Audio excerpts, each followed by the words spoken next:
আসর, সময়ের কসম, সময়ের শপথ। সময় কি জানেন? সময় বড়ই অদ্ভুত জিনিস, সময় বড়ই কাল্পনিক জিনিস, সময় বড়ই বিস্ময়কর জিনিস। সময় এমন এক জিনিস যেটা আমি আপনি, বড় লোক ছোট লোক, ধনী গরিব, নেতা খেতা, কারোরই হুকুম মানে না, এর নাম সময়। সময় কি জানেন? যে সময়কে কাজে লাগিয়ে একটা মানুষ অনেক টাকাওয়ালা হয়, অনেক পদমর্যাদার অধিকারী হয়, অনেক সার্টিফিকেটের অধিকারী হয়।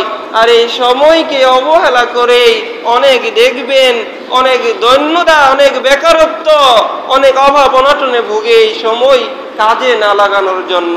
আল্লাহর সময় কত বড় নিয়ামত জানেন? এই সময়কে কাজে লাগিয়ে কেউ জান্নাতকে নিশ্চিত করে নেয়। আল্লাহর নিয়ামত এই সময় কি জানেন? এই সময়টাকে কাজে লাগিয়ে কেউ জাহান্নামকে নির্ধারিত করে নেয়। সময় আল্লাহর এক বিস্ময়কর জিনিস। সময় নিয়ে যদি বলতে চাই খুদবার সময় চলে যাবে। আমাদের পৃথিবীতে সময় তো 12 ঘন্টা 24 ঘন্টা, কিন্তু আল্লাহর কাছে সময় টাইম সিস্টেমটা একটু ভিন্নতাও রয়েছে। যেমন আল্লাহ সুবহানাহু ওয়া তাআলা কোরআনে অনেক জায়গায় বলেছেন একটা দিন হবে 50,000 বছরের সমান। এগুলা সায়েন্টিফিক অনেক ব্যাখ্যা রয়েছে, ওইদিকে যাচ্ছি না। শুধু এতটুকু আমরা জানি সময় অনেক বড় নিয়ামত।